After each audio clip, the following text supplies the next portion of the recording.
BBC বাংলার সান্ধ্য অধিবেশন প্রবাহতে আপনাদের স্বাগত। আজ আপনাদের সাথে লন্ডন স্টুডিও থেকে আছি মানসী বড়ুয়া। বাংলাদেশের সর্বশেষ গুরুত্বপূর্ণ আপডেট সংবাদে আপনাকে স্বাগত। শুরুতেই সংবাদ শিরোনাম, পরে বিস্তারিত।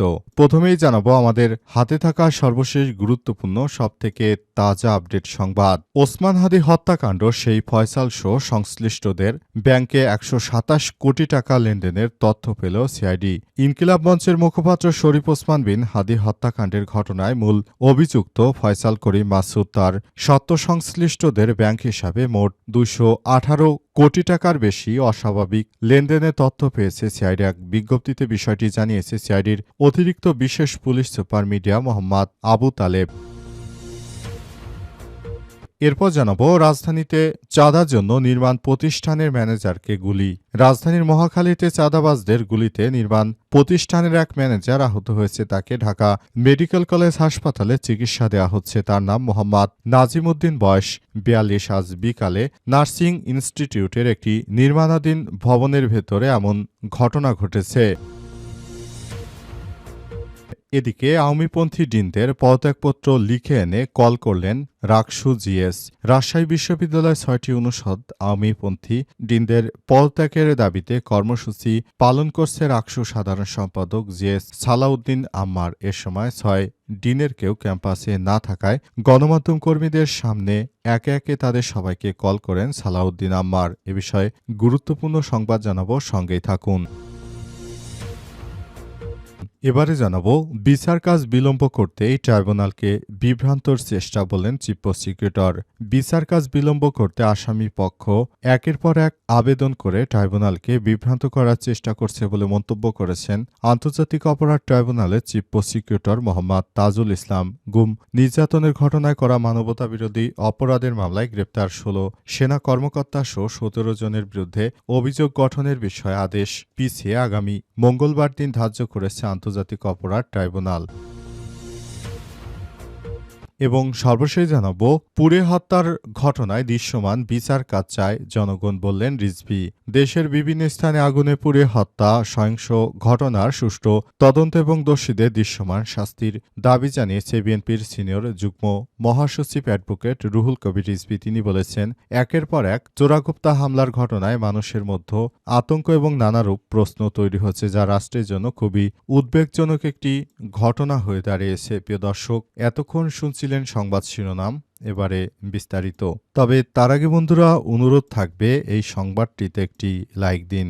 এই চ্যানেলে আপনি নতুন হয়ে থাকলে আমাদের সংবাদটি দেখতে দেখতে চ্যানেলটি সাবস্ক্রাইব করে রাখুন। কমেন্ট করে বন্ধুরা আপনার মূল্যবান মতামত জানিয়ে দিন আপনি বিশ্বের কোন দেশ থেকে বা বাংলাদেশের কোন স্থান থেকে আমাদের সংবাদটি দেখছেন এবং শুনছেন। আর বন্ধুরা সংবাদটি আপনার সোশ্যাল মিডিয়া ফেসবুকে শেয়ার করে বন্ধুদেরও দেখার সুযোগ করে দিন। গাজা যুদ্ধে আপনি যদি নিরীহ ফিলিস্তিনিদের ভালোবেসে থাকেন, কমেন্টে ইয়েস লিখে বিশ্ববাসীকে জানিয়ে দিন। এবারে বিস্তারিত। ওসমান হাদি হত্যাকাণ্ড সেই ফয়সাল শো সংশ্লিষ্টদের ব্যাংকে ১২৭ কোটি টাকা লেনদেনের তথ্য পেল সিআইডি।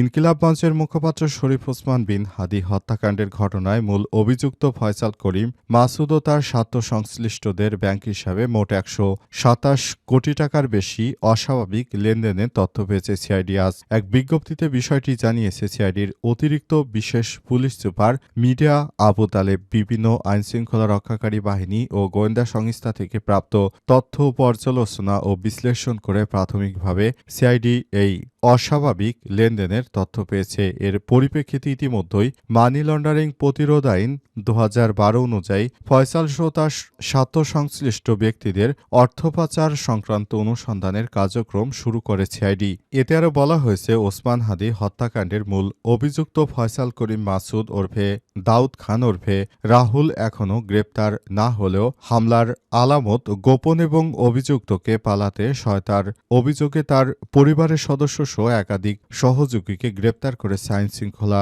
রক্ষাকারী বাহিনীর সদস্যরা। গ্রেপ্তার অভিযানের সময় গ্রেপ্তার বিভিন্ন ব্যাংকের চেক বইয়ের তথ্য সিআইডির গুরুত্ব নিয়ে পর্যালোচনা এবং বিশ্লেষণ শুরু করে। এতে দেখা যায় অভিযুক্ত এবং তার স্বার্থসংশ্লিষ্ট ব্যক্তি এবং প্রতিষ্ঠানের বেশ কিছু চেক বইয়ে বিভিন্ন পরিমাণ অর্থের কথা উল্লেখ রয়েছে এবং এই অর্থ লেনদেন না হয় এসব রেকর্ডের সমষ্টিগত মূল অর্থের পরিমাণ দাঁড়িয়েছে 218 কোটি টাকা।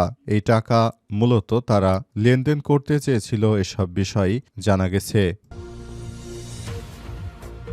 রাজধানীতে চাঁদার জন্য নির্মাণ প্রতিষ্ঠানের ম্যানেজারকে গুলি করল বিএনপি নেতারা। রাজধানীর মহাখালীতে চাঁদাবাজদের গুলিতে নির্মাণ প্রতিষ্ঠানের ম্যানেজার আহত হয়েছেন। তাকে ঢাকা মেডিকেল কলেজ হাসপাতালে চিকিৎসা দেওয়া হচ্ছে। তার নাম মোহাম্মদ নাজিমউদ্দিন, বয়স 42। আজ বিকাল 4:45টার দিকে মহাখালী টিবি গেট এলাকায় নির্মাণাধীন নার্সিং ট্রেনিং ইনস্টিটিউটের ভেতরে এই ঘটনা ঘটে। স্বজনরা জানায়, নাজিমউদ্দিনের বাড়ি নোয়াখালীর বেগমগঞ্জ উপজেলায়, বর্তমানে তেজগাঁও নাখালপাড়ায় থাকেন। আহত নাজিমউদ্দিন জানান, বাবর অ্যাসোসিয়েট নামের নির্মাণ প্রতিষ্ঠানের ম্যানেজার তিনি। বিকেলে টিবি গেটের কনস্ট্রাকশন সাইডে কাজ করছিলেন। তখন 10 থেকে 12 জন মুখোশধারী লোক সাইডের ভেতর প্রবেশ করে এরপর নাজিমউদ্দিন সহ আরও এক ইঞ্জিনিয়ারকে একদিকে ঠেলে নিয়ে যায়। পরে ওই দুর্বৃত্তরা এক বড় ভাইয়ের সঙ্গে সাইডের লোকজনদের ফোনে কথা বলে দেওয়ার চেষ্টা করে। তবে দুর্বৃত্তরা ফোনে কল করে তাদের বড় ভাইকে পাচ্ছিল না। এক পর্যায়ে তাদের মধ্য থেকে 2 থেকে 3 জন নাসিমউদ্দিনকে জাপটে ধরে পাশে থাকা 3 জন পিস্তল বের করে গুলি ছোড়ে। একটি গুলি গিয়ে নাজিমের বাম পায়ের হাঁটুর নিচে লাগে। এরপর একটি ককটেল বিস্ফোরণ ঘটিয়ে তারা সেখান থেকে পালিয়ে যায়। তিনি বলেন, কিছুদিন আগে একটি গ্রুপ এসে চাঁদা দাবি করেছিল, তবে আজ এই ঘটনা কারা ঘটিয়েছে তা জানি না। তারা আমার মানিব্যাগটিও নিয়ে গেছে। পরে আহত অবস্থায় সহকর্মীরা আমাকে উদ্ধার করে ঢাকা মেডিকেল কলেজ হাসপাতালে ভর্তি করে। বর্তমানে তার অবস্থা আশঙ্কাজনক। তাকে যে বা যারা এই ধরনের অমানসিকভাবে হত্যাকাণ্ডের ঘটনা ঘটাতে গিয়েছিল এদের বিরুদ্ধে সরকারকে আরও বেশি শক্ত পদক্ষেপ গ্রহণ করতে হবে। দেশের অভ্যন্তরে কেউ যেন এই ধরনের বিশৃঙ্খল পরিস্থিতি তৈরি করতে না পারে সেজন্য সবাইকে আরও বেশি দায়িত্বশীল ভূমিকা পালন করতে হবে। সবাইকে নিয়ে কাজ করতে হবে। দেশের প্রতিটি মানুষ এই ব্যাপারটি দেখভাল করছে। তারা বাংলাদেশের প্রতিটি জায়গায় গিয়ে তারপর সবকিছু করছে। মূলত একটি রাজনৈতিক দলের নেতৃত্ববৃন্দরা এই ধরনের অপরাধের সঙ্গে সবথেকে বেশি সম্পৃক্ত। তাদের বিরুদ্ধে দেশের মানুষ এবার জেগে উঠেছে। আশা করা যায় এবার জাতীয় সংসদ নির্বাচনে এই রাজনৈতিক দলটির সেভাবেই পতন সন্নিকটে, কারণ তাদের চাঁদাবাজিতে অতিষ্ঠ হয়ে পড়েছে দেশের সাধারণ মানুষ।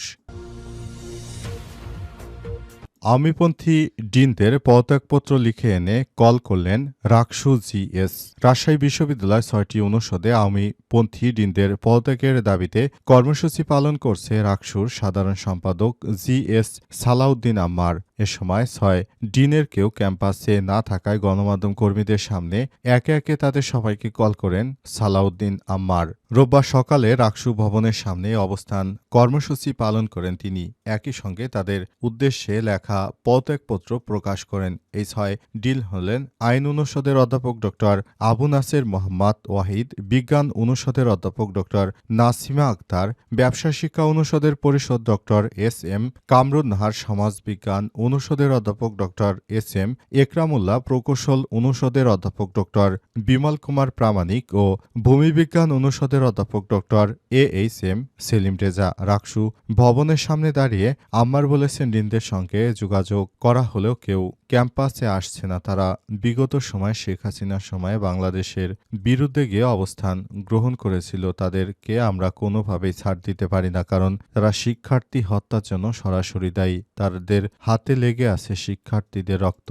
এসব ডিনদের ব্যাপারটি নিয়ে বলতে চাই, এরা হচ্ছে বাংলাদেশের শত্রু। এরা কখনোই বাংলাদেশটাকে আর ভালোভাবে রিপ্রেজেন্ট করতে পারবে না। তারা মূলত সবসময় নিজেদের স্বার্থ হাসিল করার জন্য কাজ করেছে। এসব ব্যক্তিদের বিরুদ্ধে আমাদের যে যাত্রা ছিল সেটি আমরা পালন করব। এদেরকে বলতে চাই, তোমরা পদত্যাগ করো, তা না হলে শিক্ষার্থীরা তোমাদেরকে ছাড় দেবে না। শিক্ষক ছিলা, কিন্তু শিক্ষার্থীদের বিপদের সময় তোমাদের যে পাশে দাঁড়ানোর কথা ছিল প্রকৃতপক্ষে তোমরা সেটি করতে পারোনি। সুতরাং তোমরা যে শিক্ষক নামের কলঙ্ক সেটা দেশবাসীর কাছে স্পষ্ট। তাই বলতে চাই, তোমরা যার যার জায়গা থেকে দায়িত্ব ছেড়ে দিয়ে তারপর অন্যদের সুযোগ দাও, তা না হলে শিক্ষার্থীরা এই পদত্যাগপত্র লিখে এনেছে। এই পদত্যাগপত্রে সিগনেচার করে তোমরা এখান থেকে বিদায় হও।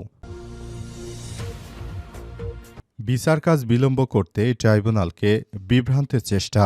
বিচার কাজ বিলম্ব করতে আসামিপক্ষ একের পর এক আবেদন করে ট্রাইব্যুনালকে বিভ্রান্ত করার চেষ্টা করছে বলে মন্তব্য করেছেন আন্তর্জাতিক অপরাধ ট্রাইব্যুনালের চিফ প্রসিকিউটর তাজুল ইসলাম। আজ নির্যাতনের ঘটনায় করা মানবতাবিরোধী অপরাধের মামলায় গ্রেপ্তার ১০ সেনা কর্মকর্তা সহ ১৭ জনের বিরুদ্ধে অভিযোগ গঠনের বিষয়ে আদেশ পিছিয়ে মঙ্গলবার দিন ধার্য করেছে আন্তর্জাতিক অপরাধ ট্রাইব্যুনাল। রোববার ট্রাইব্যুনাল ১-এর চেয়ারম্যান বিচারপতি গোলাম মর্তুজা মজুমদারের নেতৃত্বাধীন ৩ সদস্যের বিচারিক প্যানেলে আদেশ দেয়। প্যানেলের অন্য সদস্যরা হলেন বিচারপতি মোহাম্মদ শফিউল আলম মাহমুদ, অবসরপ্রাপ্ত জেলা ও দায়রা জজ মোহাম্মদ মহিতুল হক এনাম চৌধুরী। এ মামলায় গ্রেপ্তার ৩ সেনা কর্মকর্তা তোফায়েল কামরুল মশিউর জোয়েলের পক্ষে শুনানি করেন জ্যেষ্ঠ আইনজীবী মনসুরুল হক চৌধুরী। এক পর্যায়ে আদেশের জন্য একটি তারিখ নির্ধারিত আর্জি জানায়। পরে ২ দিন পিছিয়ে ২৩শে ডিসেম্বর দিন ধার্য করে আন্তর্জাতিক অপরাধ ট্রাইব্যুনাল। ট্রাইব্যুনালে আসামিদের আনার পর থেকে তাদের বিরুদ্ধে এক এক করে সাক্ষ্য গ্রহণ শুরু হয় এবং তারা বিভিন্ন দাবি দাওয়া তোলে এবং তাদের এই দাবি দেওয়ার কারণে মূলত ট্রাইব্যুনালের বিচার কাজকে বাধাগ্রস্ত করা হচ্ছে এমনটা অভিযোগ পাওয়া গেছে এবং সে অনুযায়ী সেই অভিযোগগুলো দেখভাল করছে এবং সে অনুযায়ী তাদেরকে দ্রুত বিচার আইনে তাদের বিচার কাজটি খুব দ্রুততম সময়ের মতো শেষ করতে হবে। এ বিষয়ে সরকার আরও বেশি সজাগ রয়েছে এবং সরকার চায় বিষয়টি নিয়ে খুব দ্রুততার সঙ্গে কাজ করতে এবং এই ব্যাপারটি নিয়ে সবাইকে আরও বেশি সুযোগ দিতে।